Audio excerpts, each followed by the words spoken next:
Eric Schneiderman was the Attorney General for the state of New York, and he was a great fighter for regular Americans. He really was. He fought against Goldman Sachs and Morgan Stanley when they did the abuses in the financial industry back in 2007, 2008. He took on ExxonMobil for climate change. He fought for women's rights in very substantive ways. He fought to make sure that women who were entering clinics could do so safely and not be accosted by protesters yelling and abusing them. And the list goes on and on of all the positive things that Eric Schneiderman has done. So I'm going to overshare here and tell you that when this story broke yesterday, it broke in the middle of our live show, and I said, no, wait a minute. We got to read the whole story. No way we're going to rush on air with claims of sexual, basically assault and abuse that Schneiderman has done against at least 4 women. I said, he's going up against Trump. Trump opponents somehow wind up having stuff leaked about them. So hold on, okay? And the New York Attorney General, well, one in the past was Elliot Spitzer, and he fought against Wall Street. He was called the Sheriff of Wall Street. And all of a sudden, powerful people found allegations against him also involving sex. So I said, let's see what the source is. There's hatchet men out there for the right wing. Well, I looked at the source after the show, and it turns out they got him. And it is damning. First of all, it's the New Yorker, and 2 people reporting on it. One is Ronan Farrow. His credentials in this field, impeccable. The second is Jane Mayer, simply put, one of the best reporters in the country. So no, these allegations are very much real. So let me begin to tell you what Schneiderman apparently did. The 4 women involved, as Farrow and Meyer explained, they allege that he repeatedly hit them, often after drinking, frequently in bed, and never with their consent. Manning Barish and Selvaratnam, those are the 2 that came out publicly, categorized the abuse he inflicted on them as, quote, assault. They did not report their allegations to the police at the time, but both say that they eventually sought medical attention after having been slapped hard across the ear and face and also choked. Now, Schneiderman claims that they were just doing role playing, as you're going to find out in the piece. No, that does not appear to be what happened. Selvaratnam says that Schneiderman warned her that he could have her followed and her phones tapped, and they both say that he threatened to kill them if they broke up with him. Schneiderman's spokesperson said that he never made any of these threats. Well, they are well documented, as you're about to see, and that obviously would be an enormous abuse of power on top of the sick assaults that are alleged here. A third former romantic partner of Schneiderman's told Manning Barish and Selvaratnam that he also repeatedly subjected her to non-consensual physical violence, but she told them that she is too frightened of him to come forward. The New Yorker has independently vetted the accounts that they gave of her allegations. A 4th woman, an attorney who has held prominent positions in the New York legal community, says that Schneiderman made an advance toward her. When she rebuffed him, he slapped her across the face with such force that it left a mark that lingered the next day. She recalls screaming in surprise and pain and beginning to cry, and says that she felt frightened. She is asked to remain unidentified, but shared a photograph of the injury with the New Yorker. Hard to get more credible than these allegations. This is not, as in the case of Al Franken, someone who works at a conservative media outlet with some allegations that some right-wing apparatchiks knew ahead of time about. No, these are incredibly credible witnesses talking to very credible reporters, and they have some evidence backing them up as well. So let me give you more.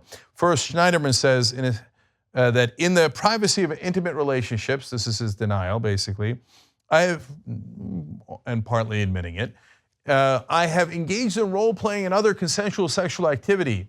I have not assaulted anyone. I have never engaged in non-consensual sex, which is a line I would not cross. Now, if you notice, 1, he admits that some of these allegations did in fact happen.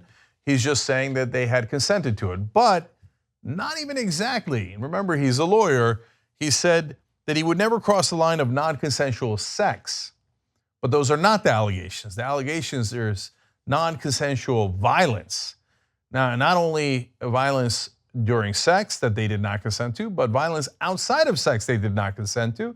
And in one case, when a woman said no to him, he slapped her across the face. And again, in a way that left a mark.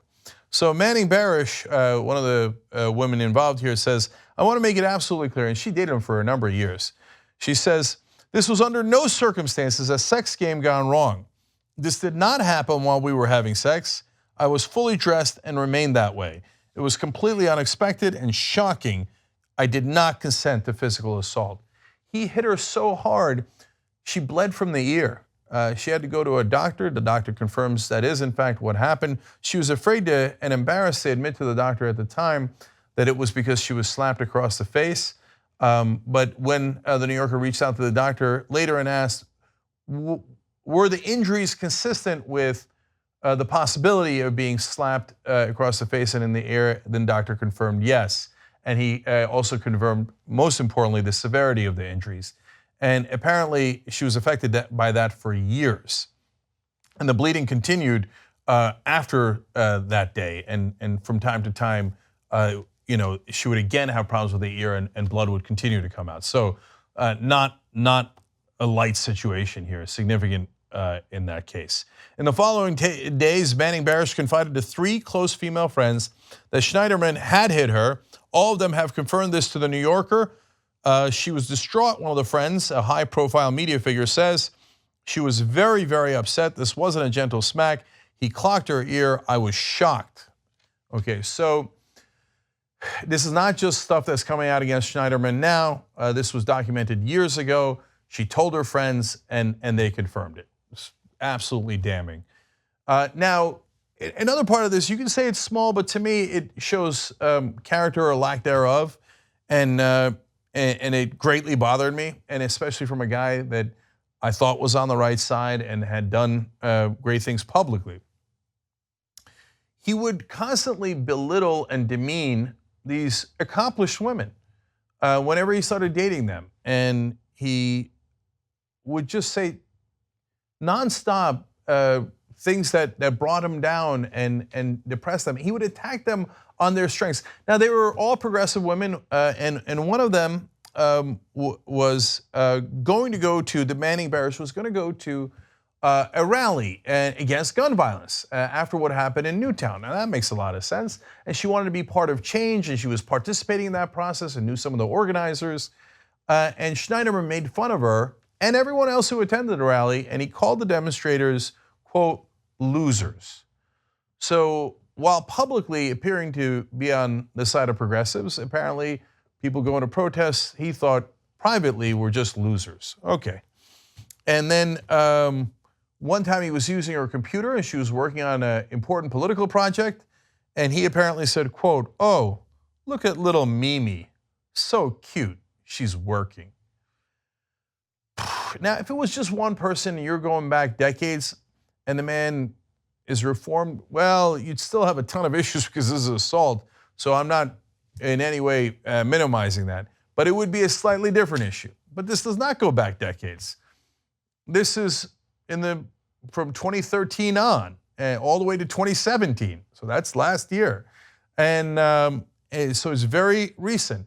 And if you see that quote and you say, well, maybe that's just one person, they had a bad breakup, but it isn't one person, it's at least 4 people, and they have incredibly similar accounts. And now let's go to Tanya Selvaratnam. She said, he had said that he would have to kill me if we broke up on multiple occasions. He also told me he could have me followed and could tap my phone. No, that's absolutely beyond the pale. As all of this. So, and again, that abuse of power cannot be tolerated. So, look, Elliot Spitzer, I think, was in a lot of ways a hero for how he stood up for the average person against Wall Street. And they found out that he was going to prostitutes. You can be really upset at his breaking of his marital vows. You can be upset that he prosecuted people who went to prostitutes before, and that hypocrisy I get, right?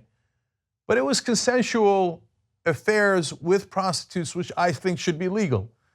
So that's in a totally different category. Here you have a guy saying, while he's Attorney General, I will have you followed, I'll have you tapped. In one case, he said, when one of them jokingly said, hey, you're jaywalking, that's against the law, he apparently seriously told her, I am the law. No way. Has to step down immediately. And by the way, he has.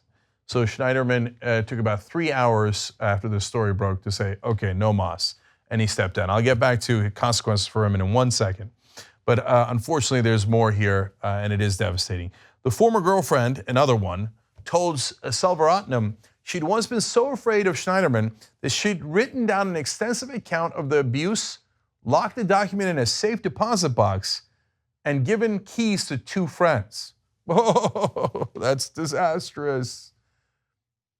This is not a misunderstanding about what was agreed to or not agreed to in sex. Again, a very serious issue, but a different issue. This is women who are so afraid for their lives. And by the way, Selvaratnam also told a couple of friends, if anything happens to me, it was Schneiderman. That's how scared she was. And another girlfriend locks it up in a safety deposit box. If anything happened to me, it was Schneiderman. Oh, disaster. Okay, so, God, why? Sometimes it's hard not to despair of humanity. Jesus Christ. Selvaratnam says, sometimes he'd tell me, oh my God, listen to this. Sometimes he'd tell me to call him master, and he'd slap me until I did.